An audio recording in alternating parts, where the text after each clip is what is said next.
Very good morning students. सुप्रभात सभी को. Today we are going to start the second part of our chapter, that is manufacturing industries. हम दूसरे भाग में क्लासिफिकेशन किस प्रकार से किया गया इंडस्ट्रीज का, किन किन भागों में बांटा गया है इंडस्ट्रीज को, उसकी बात करेंगे. So to classify industries we have identified some bases. तो हमने इंडस्ट्री का क्लासिफिकेशन करने से पहले उनके लिए किस आधार पर क्लासिफिकेशन करना चाहिए, उन आधारों को निर्धारित किया है.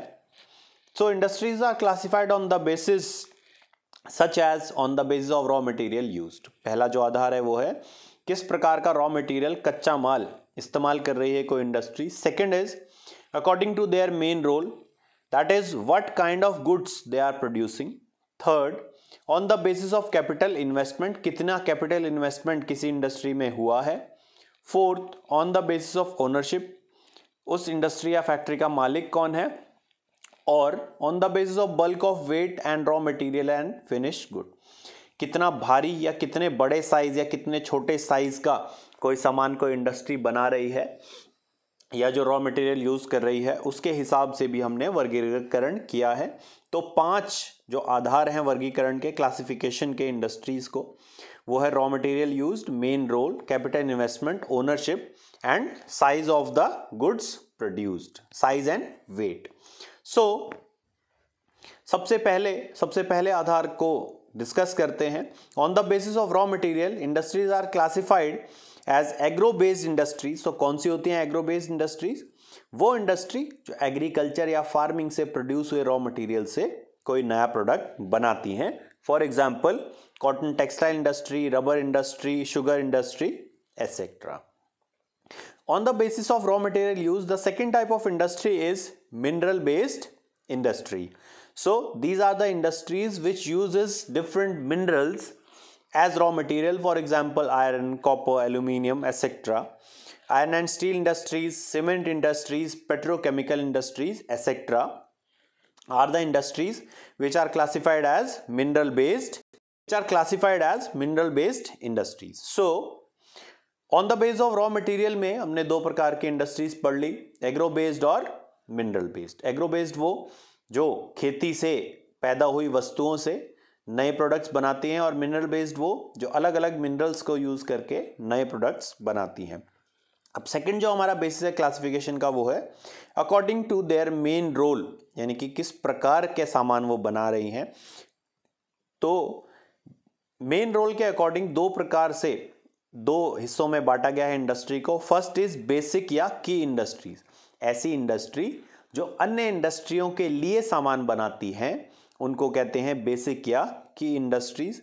Industries which supply raw material to other industries. And second are for example iron and steel, copper smelting etcetera, जो बड़ी बड़ी आयरन शीट्स, कॉपर शीट्स बनाती हैं ताकि उनका इस्तेमाल इलेक्ट्रॉनिक इंडस्ट्री या कोई भी और इंडस्ट्री कर सके नया सामान बनाने के लिए.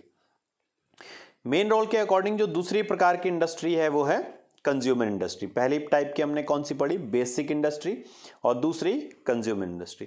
वो इंडस्ट्री जो ऐसे प्रोडक्ट बनाती है जिसको कंज्यूमर डायरेक्ट कंज्यूम करता है, यानी कि कोई और इंडस्ट्री उसको प्रयोग में नहीं लाती है. जो कंज्यूमर्स हैं, जो कस्टमर्स हैं, they use them. Industries that produce goods for direct use by consumers are known as consumer industries. For example sugar, toothpaste, paper, jam and many others. So 2 basis पढ़ लिए हमने अकॉर्डिंग टू रॉ मटेरियल के according agro based और mineral based. उसके बाद according to their key role, उसमें हमने पढ़ा बेसिक इंडस्ट्री और कंज्यूमर इंडस्ट्री. अब हम चौथे जो क्लासिफिकेशन है उसकी बात करेंगे, bulk and weight of raw material used, यानी कि कितना भारी सामान और कितने बड़े या छोटे साइज में सामान को इंडस्ट्री बना रही है, उसके आधार पे भी हमने वर्गीकरण किया है इंडस्ट्रीज का. First of all there are heavy industries, वो इंडस्ट्रीज जो भारी भरकम वजन में सामान बनाती हैं और उन जो प्रोडक्ट्स हैं उसका साइज या तो साइज बड़ा हो या वेट काफी हैवी हो, उन इंडस्ट्रीज को हम हैवी इंडस्ट्रीज कहते हैं. For example iron and steel industry, ship building industry, mining industry etcetera. उसके बाद जो इंडस्ट्रीज हल्का सामान या छोटे साइज का सामान बनाती है उनको लाइट इंडस्ट्री कहते हैं। तो कितना भारी और कितने बड़े आकार का कोई वस्तु कोई इंडस्ट्री प्रोड्यूस कर रही है, उस आधार पे दो हिस्सों में बांटा है, heavy industries and light industries. उसके बाद आगे बात करेंगे पूंजी निवेश, कैपिटल इन्वेस्टमेंट कितना हुआ है, उसके आधार पे दो हिस्सों में बांटा है इंडस्ट्री को। First is small scale industry. An industry having a maximum investment of ₹1 crore is known as a small scale industry. एक ऐसी इंडस्ट्री जिसमें 1 करोड़ तक पैसा लगाया गया है उसको स्टार्ट करने के लिए, उसको स्मॉल स्केल इंडस्ट्री बोलेंगे। आपकी एनसीईआरटी में ये डाटा है, पर रियलिटी या फैक्ट्स ये कहते हैं कि हमारी सरकार ने इसकी लिमिट बढ़ा दी है। 5 करोड़ तक अगर किसी इंडस्ट्री में इन्वेस्टमेंट होता है तो उसको स्मॉल स्केल इंडस्ट्री बोलेंगे, but you will go according to the NCERT. So second is large scale industry. तो स्मॉल स्केल इंडस्ट्री कौन सी हुई? ऐसी इंडस्ट्री जिसमें इन्वेस्टमेंट 1 करोड़ या उससे कम हो। फिर दूसरी इंडस्ट्री कौन सी हुई इसमें कैपिटल इन्वेस्टमेंट के अंडर? लार्ज स्केल इंडस्ट्री, एक ऐसी इंडस्ट्री जिसमें इन्वेस्टमेंट 20 करोड़ से ज्यादा होगा, उसको कहेंगे हम लार्ज स्केल इंडस्ट्री। ठीक है। उसके बाद हमने हैवी इंडस्ट्री की बात कर ली थी, लाइट इंडस्ट्री की बात नहीं की थी। So the industries that produce small size and light weight goods are known as light industries. For example electric goods, clothes, home appliances, जो छोटे मोटे सामान जो अपने घरों में यूज करते हैं डेली, ऐसे सामान बनाने वाली इंडस्ट्रीज को हम लाइट इंडस्ट्रीज भी कहते हैं। सो आखिरी और सबसे इंपॉर्टेंट बेसिस जिसको हम अभी डिस्कस करेंगे क्लासिफिकेशन में, वो है ओनरशिप। और this kind of classification often comes in the exams. So ownership के आधार पे, यानी कि कौन मालिक है और कौन उसको चला रहा है इंडस्ट्री को, इस आधार पे 4 हिस्सों में इंडस्ट्री को बांटा है। First is public sector industry.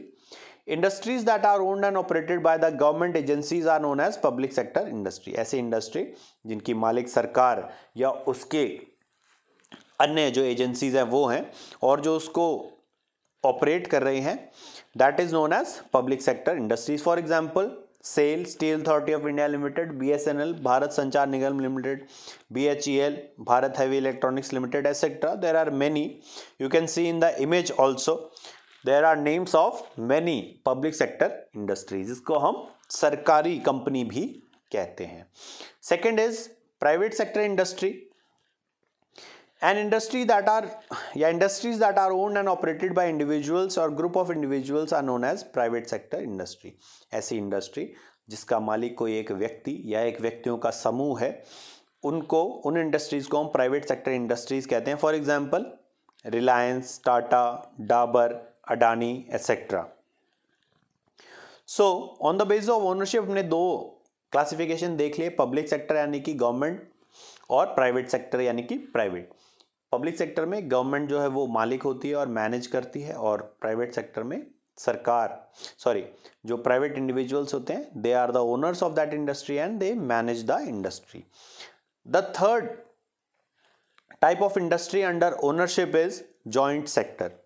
तो जॉइंट सेक्टर इंडस्ट्री में government agencies as well as private individuals, they jointly invest money for the development or for building infrastructure projects like Maruti Udyog, like the national highways which are being built by public private partnership। ये जो joint sector है इसको हम PPP model भी कहते हैं, public private partnership model, जिसमें government और प्राइवेट इंडिविजुअल्स एक साथ आकर एक किसी चीज के लिए पैसा इन्वेस्ट करते हैं और एक नए प्रोजेक्ट को स्टार्ट करते हैं। So it is also known as PPP model, public private partnership model. The fourth type of industries under ownership is cooperative sector. Industries that are owned and operated by a large group of people such as producers, suppliers, workers, etc. are known as cooperative sector industries. ऐसी industry जिसमें एक बहुत बड़े लोगों का समूह उस industry का मालिक हो, जैसे जो प्रोड्यूसर्स हैं, जैसे जो लेबरर्स हैं, जैसे सप्लायर्स ऑफ रॉ मटेरियल हैं, जैसे ट्रांसपोर्टर्स हैं, एक्सेट्रा। ये सारे लोग मिलकर, यानी कि एक बहुत बड़ा लोगों का समूह मिलके जो उस इंडस्ट्री में ही काम करता है, वो सभी, उनमें से ज़्यादातर लोग उसके मालिक हो, और जो प्रॉफिट है उसकी शेयरिंग करें वो सभी लोग। That type of industry is known as a cooperative industry. For example Amul, Anand milk union limited Asia की सबसे बड़ी कोऑपरेटिव है। उसके बाद शुगर मिल्स जो हमें अलग अलग स्टेट्स में देखने को मिलते हैं, वो भी एक बहुत अच्छा एग्जांपल है कोऑपरेटिव्स का। और उसके अलावा Sudha dairy etcetera. So let's come to the assignment part. है we have question number first, classify industries on the basis of ownership, bulk and weight of finished goods, capital investment, role in the economy, raw material used. I hope today's information was very helpful to you. If you like the video, please hit the like button, share the video with others so that they can also be benefited from the information which we have discussed. Give your valuable suggestions through a comment so that I can make further improvement in the coming videos. And do not forget to subscribe my channel for latest informative videos. Thank you and have a nice day.